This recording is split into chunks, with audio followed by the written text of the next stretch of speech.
Hello बच्चों, कैसे हैं आप लोग। क्रिएटिव मैथ वाला में आप सबका स्वागत है। अभी आपको मैं बताने वाला हूँ सर्कुलर मोशन। सर्कुलर मोशन का अगर कोई ऑब्जेक्ट सर्कुलर मोशन कर रहा है तो उसका हम टाइम पीरियड कैसे प्रूव करेंगे। इसके पहले के वीडियो में मैंने बताया था सिंपल हार्मोनिक मोशन कि अगर कोई ऑब्जेक्ट सिंपल हार्मोनिक मोशन कर रहा है, अपने मेन पोजीशन से इधर उधर टू एंड फ्रो मोशन कर रहा है, तो उसका टाइम पीरियड हम कैसे निकालेंगे, उसका डिस्प्लेसमेंट उससे हम कैसे निकालेंगे। तो अभी सर्कुलर मोशन में की बात हम करेंगे। तो चलो अब देखते हैं सर्कुलर मोशन के लिए क्या करेंगे। देखो कोई ऑब्जेक्ट है, एक ऑब्जेक्ट है, यहाँ पे एक स्ट्रिंग से बांधा हुआ है, ऐसे ऑब्जेक्ट स्ट्रिंग से बांधा हुआ है, इसका मास m है, तो नीचे की तरफ mg लगेगा। अगर इस ऑब्जेक्ट को मैं ऐसे पकड़ के इस तरह से सर्कुलर मोशन में, जैसे ऑब्जेक्ट इस तरह से सपोज करो कि एक ऑब्जेक्ट है मेरे पास में, मैंने इसको स्ट्रिंग से बांध दिया, एक पिन पॉइंट पे फिक्स कर दिया। अब मैं इसको इस तरह से एक मोशन कराऊं, सर्कुलर मोशन कराऊं, ऐसे ऐसे इस तरह से देखो। अगर इस तरह से मैं इसको सर्कुलर मोशन करा रहा हूं तो मुझे इसको इसका टाइम पीरियड एक राउंड मारने के लिए, एक सर्कल कंप्लीट करने के लिए कितना टाइम लगेगा, यहां से हम टाइम पीरियड कैसे फाइंड करेंगे। इसके पहले जो मैंने बताया था बेटा, वो बताया था आपको सिंपल हार्मोनिक मोशन। ये मोशन सिंपल हार्मोनिक मोशन कराती है। देखो ये ऑब्जेक्ट अपने मेन पोजीशन के दोनों तरफ इस तरह से मोशन करता रहता है, तो ये कहलाएगा सिंपल हार्मोनिक मोशन। और ये अगर इस ऑब्जेक्ट को ऐसे मैंने करके छोड़ दिया, तो ऐसे कराऊं, ऐसे ऐसे ऐसे इस तरह से कराऊं, तो ये हो जाएगा सर्कुलर मोशन हो जाएगा। आप लोगों को अब समझ में आ चुका होगा कि सर्कुलर मोशन क्या है। ये ऑब्जेक्ट देखो सर्कुलर मोशन कर रहा है, तो इसका टाइम पीरियड हम कैसे निकालेंगे। चलो उसकी फॉर्मुलेशन की तरफ हम जाएंगे। ये ऑब्जेक्ट है, सपोज करो ये स्ट्रिंग को ऐसे लेकर के इस ऑब्जेक्ट को यहाँ पे, ये ऑब्जेक्ट को मैंने यहाँ पे लाया और ऐसे ऐसे घुमा रहा हूँ, ये ऐसे ऐसे मोशन कर रहा है, ऐसे एक सर्कल में मोशन कर रहा है, ऐसे ऐसे। बहुत अच्छा सर्कल नहीं बना, लेकिन आप लोग समझ जाओगे। एक सर्कल में मोशन कर रहा है बेटा, थोड़ा और अच्छे बनाने दें, इस तरह। इस मोशन को हम सर्कुलर मोशन बोलेंगे। ओके, अब जब सर्कल की बात आ रही है बेटा, तो इसका कुछ ना कुछ तो रेडियस होगा। सपोज करो ये रेडियस इसका r है। जब कोई आपसे एक सर्कुलर मोशन करेगा तो भाई इसकी कुछ वेलोसिटी भी होगी। सपोज करो इसकी लीनियर वेलोसिटी v है और सर्कुलर वेलोसिटी ओमेगा है। मैंने r इस सर्कल का, इस पाथ का रेडियस मान दिया है। अब सपोज करो ये ऑब्जेक्ट यहाँ पे आया, मैंने यहाँ पे ला करके इसको, सपोज करो यहाँ पे एक फ्रैक्शन ऑफ टाइम के लिए देंगे कि ये ऑब्जेक्ट यहाँ पे है और ये इक्विलिब्रियम में है। तो इक्विलिब्रियम का मतलब क्या हुआ, ये स्ट्रिंग जो है अगर ये थीटा डिग्री से डिस्प्लेट हुई है तो इसके ऊपर एक फोर्स लगेगा, हम जिसको टेंशन फोर्स बोलते हैं। क्योंकि स्ट्रिंग इस ऑब्जेक्ट से बचा हुआ है और ये ऑब्जेक्ट अपने इस पोजीशन पे फिक्स है, तो यहाँ पे एक फोर्स लगेगा, टेंशन फोर्स, जिसको हम T बोल दिए। और इसका जो है मास फोर्स जो होता है, इसके मास की वजह से जिस पे फोर्स लगता है, ग्रेविटी की वजह से, तो ये mg है। अब सेम इसी तरह से जब हम इसको आगे बढ़ाएंगे बेटा, या तो इसको हम आगे नहीं बढ़े, ये mg हमें 4 रहने देते हैं, ये mg है। अब ये जो टेंशन फोर्स है, इसका हम कंपोनेंट निकालें कि देखो ये अगर हम इसके ऊपर एस लाइन मिलाएं तो ये थीटा है, तो ये भी थीटा होगा, क्योंकि एक लाइन पे जो एक पैरेलल ये लाइन और इस लाइन के अपोजिट जो एंगल बनता है, ये थीटा होता है। ये एंगल अगर थीटा है तो ये भी थीटा होगा और ये भी एंगल थीटा होगा। ये थीटा, इसके सामने का थीटा। तो टी का मैं कंपोनेंट निकालूं, अगर टी, ये जो टी स्ट्रिंग का एक फोर्स लग रहा है इस मास के ऊपर, टेंशन फोर्स, तो इसका ये कंपोनेंट हो जाएगा टी कॉस थीटा और इसका ये कंपोनेंट हो जाएगा टी साइन थीटा। हमें मालूम है बेटा कि जब कोई ऑब्जेक्ट सर्कुलर मोशन करेगा तो उसके सेंटर की तरफ एक फोर्स सेंट्रीपिटल फोर्स लगता है, और सेंट्रीपिटल फोर्स कोई फोर्स नहीं होता, वो कोई फोर्स सेंट्रीपिटल में कन्वर्ट होता है। तो T sin theta as centripetal work करेगा, और जब सर्कुलर मोशन होता है तो बाहर की तरफ भी एक फोर्स लगता है जिस फोर्स को हम बोलते हैं सेंट्रीफ्यूगल फोर्स, और उस सेंट्रीफ्यूगल फोर्स की वैल्यू होगा mv² अपॉन r। अब आप बोलेंगे कि mv² अपॉन r क्या हो जाएगा, जब इसका डेरिवेशन हम सेंट्रीफ्यूगल में एग्जैक्टली एक स्पेसिफिक पॉइंट पढ़ेंगे सेंट्रीफ्यूगल एंड सेंट्रीफ्यूगल, तब वहां पे आपको पूरा डिटेल में एक्सप्लेन होगा। बट आपको ये पता है कि जब कोई ऑब्जेक्ट सर्कुलर मोशन करता है तो उस ऑब्जेक्ट को ऐसा महसूस होता है कि उसको बाहर की तरफ कोई फोर्स लगता है, जिसकी वजह से वो बाहर की तरफ जाता है, और वही ऑब्जेक्ट अगर वो बाहर नहीं जाता ऐसा फील होता है तो उसको कोई फोर्स बैलेंस करती है जो अंदर की तरफ लगाती है। तो अंदर की तरफ सेंटर की तरफ उस ऑब्जेक्ट के अंदर टुवर्ड सेंटर जो फोर्स लगता है वो सेंट्रीफ्यूगल फोर्स होता है, और जो बाहर की ओर उतना इक्वल एंड अपोजिट फोर्स लगता है, जिसकी वजह से ये इक्विलिब्रियम में है। देखो मास और टेंशन की वजह से ऑब्जेक्ट ये इक्विलिब्रियम में है, सेंट्रीपिटल और सेंट्रीफ्यूगल की वजह से ये इक्विलिब्रियम में है। तो हम कह सकते हैं कि T cos theta is equal to होगा mg, ये इक्वेशन नंबर 1 बन गया, और दूसरा वो होगा T sin theta is equal to हो जाएगा mv² अपॉन r। इसमें कोई किसी को प्रॉब्लम नहीं होना चाहिए समझने में, क्योंकि अगर ये ऑब्जेक्ट यहाँ पे इस पोजीशन पे हमने माना कि इक्विलिब्रियम में है, तो अगर वो इक्विलिब्रियम में, इक्विलिब्रियम मतलब है ना नीचे जाएगा ना ऊपर जाएगा ना अंदर आएगा ना बाहर जाएगा। अभी ऑब्जेक्ट जो सर्कुलर मोशन कर रहा है, जाहिर सी बात है अगर वो अपनी जगह पे फिक्स ना होता तो आर फिक्स नहीं होता, कहीं अंदर चला जाता कहीं बाहर चला जाता, तो इसके रेडियस से सर्कुलर मोशन नहीं होता बेटा। ये एक इक्विलिब्रियम में है, इसको कुछ फोर्स ऐसे हैं जो चारों तरफ से लगा के एक कांस्टेंट पोजीशन पे फिक्स किए हुए हैं, और उसी पोजीशन पे वो अपना सर्कुलर मोशन कर रहा है ओमेगा वेलोसिटी से, जिसकी लीनियर वेलोसिटी भी है। आपको पता होगा कि v इक्वल टू होता है r ओमेगा, लीनियर वेलोसिटी का सर्कुलर वेलोसिटी का में जो रिलेशन होता है v equal to r omega होता है। यहां से अगर हम v की वैल्यू यहां पे रख दें और सिंपलीफाई कर लें तो हो जाएगा T sin theta equal to हो जाएगा m r ओमेगा का स्क्वायर अपॉन r। इसको और सिंपलीफाई करें तो हो जाएगा m r square omega square upon r इस पावर से मत जाएगा तो m r ओमेगा स्क्वायर, यानी T sin theta equal to हो जाएगा m r ओमेगा स्क्वायर।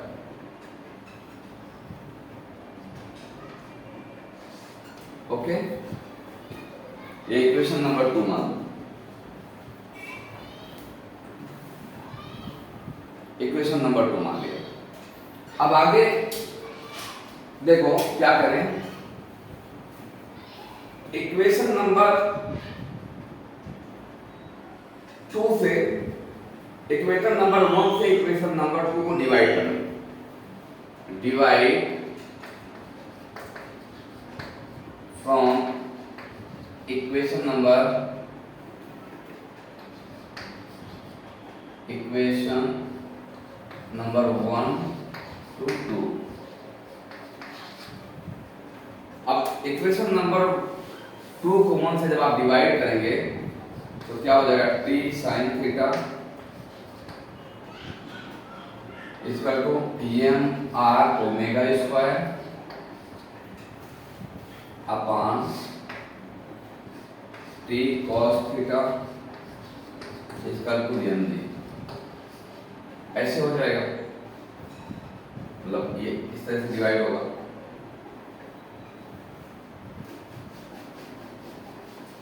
इतना आपने नोट कर लिया होगा।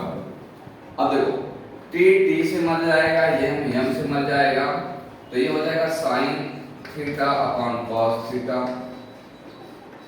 Equal to R omega square upon G, या साइन थीटा इक्वल टू हो जाएगा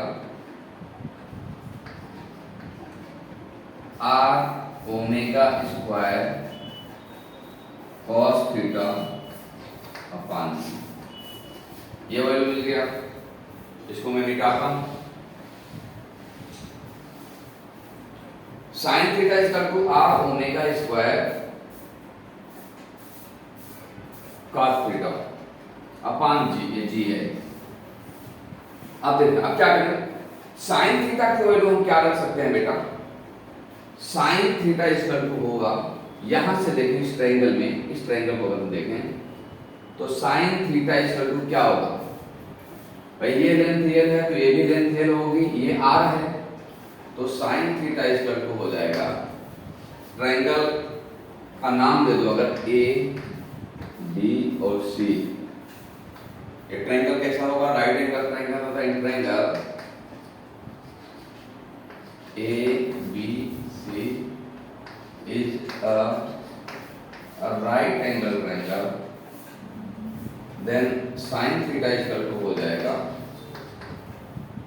साइन थीटा इक्वल टू क्या हो जाएगा, L upon R upon L, R upon L. तो साइन थीटा की वैल्यू यहां पे पुट करो, इक्वेशन नंबर 3 मान लो, ये 3 है, put the value of sine theta in equation number 3। Equation number 3 में आप साइन थीटा की वैल्यू पुट करेंगे तो ये हो जाएगा आर अपॉन एल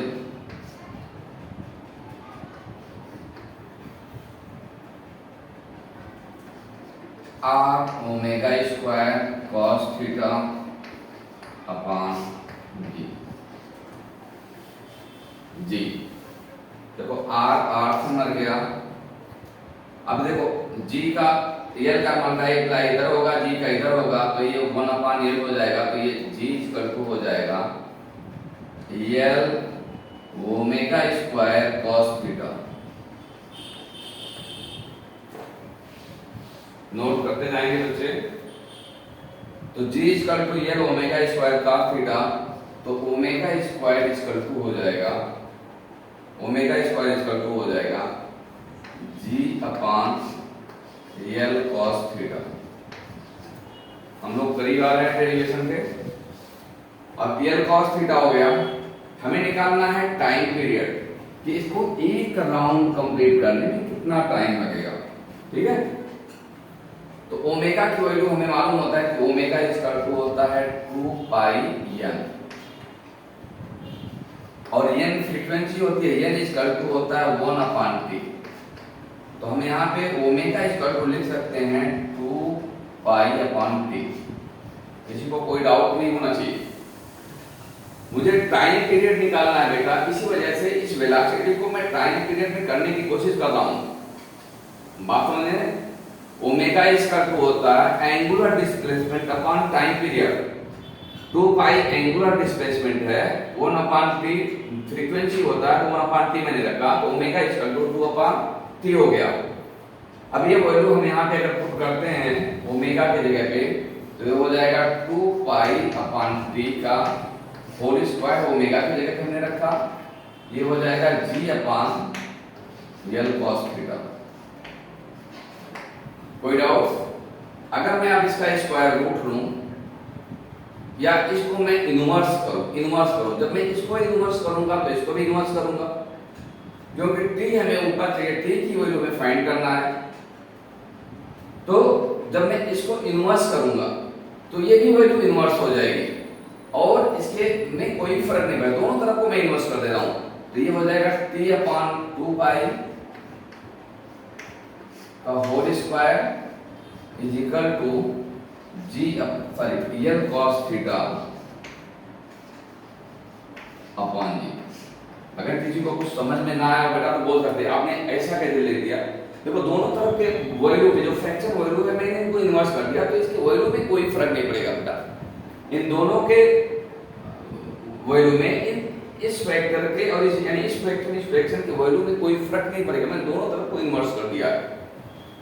अब t अपॉन 2 पाई मैं इसका स्क्वायर रूट लूं तो ये हो जाएगा under root L cos theta upon जी।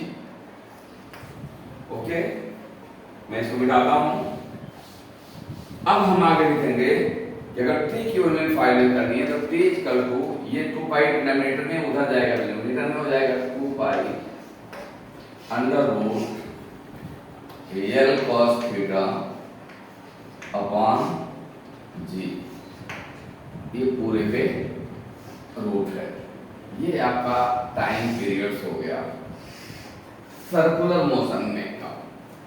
कि अगर कोई ऑब्जेक्ट देखें सर्कुलर मोशन करता है एम मास का तो उसका time period L cos theta upon G होगा। क्या होगा? L cos theta upon G. इससे आप सिंपल हार्मोनिक मोशन के बारे में भी देख सकते हो। देखो मैंने बोला था थीटा की वैल्यू बहुत कम हम ले लेते हैं, बहुत कम, छोटा, यानी theta approximate near to zero, zero नहीं होता, नियर टू जीरो होता है, तो cos थीटा की वैल्यू बहुत छोटी हो जाती है। अगर मैं जीरो ले लूं, देखो थीटा की वैल्यू अगर मैं जीरो ले लेता हूं एग्जांपल के लिए, तो cos थीटा की वैल्यू, cos जीरो की वैल्यू होता है 1। यहाँ पे 1 रख दूंगा, 1 से मल्टीप्लाई करूंगा तो एल अपॉन जी। cos थीटा के दो थीटा के छोटे वैल्यू के लिए ये वैल्यू क्या हो जाएगी?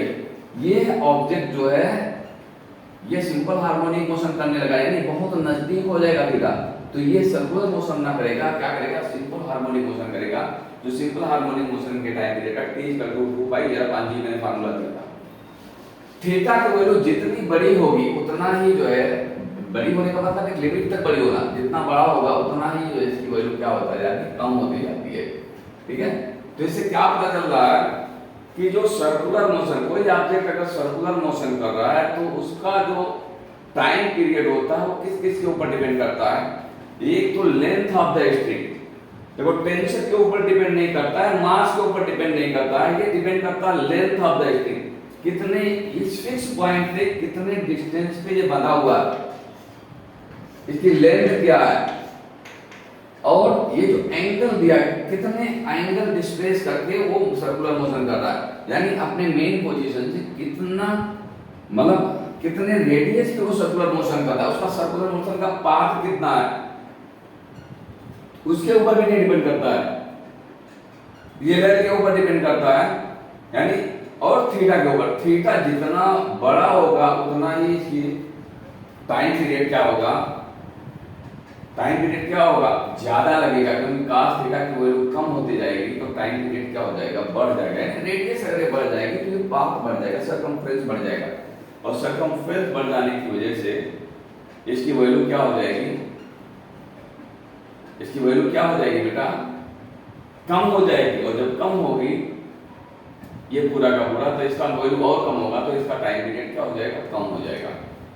तो अभी जो है मैंने आपको सर्कुलर मोशन और दूसरा आपको सिंपल हार्मोनिक मोशन इससे पहले बताया। तो बच्चों मैं उम्मीद करता हूं कि आप लोगों को ये दोनों वीडियो पसंद आएगा, और इसको अगर किसी को कोई प्रॉब्लम होगा, कोई समझने में तकलीफ होगी तो मुझे मैसेज करके और कमेंट करके बता सकते हैं। तो मैं अगले नेक्स्ट वीडियो में और बेहतर इंप्रूव करके आप लोगों के ऐसे ऐसे इंपॉर्टेंट टॉपिक लेकर आऊँगा। और जो लोग नए होंगे तो मेरे चैनल को सब्सक्राइब कर दें, लाइक कर दें और कमेंट कर देंगे तो अच्छा होगा। जय हिंद।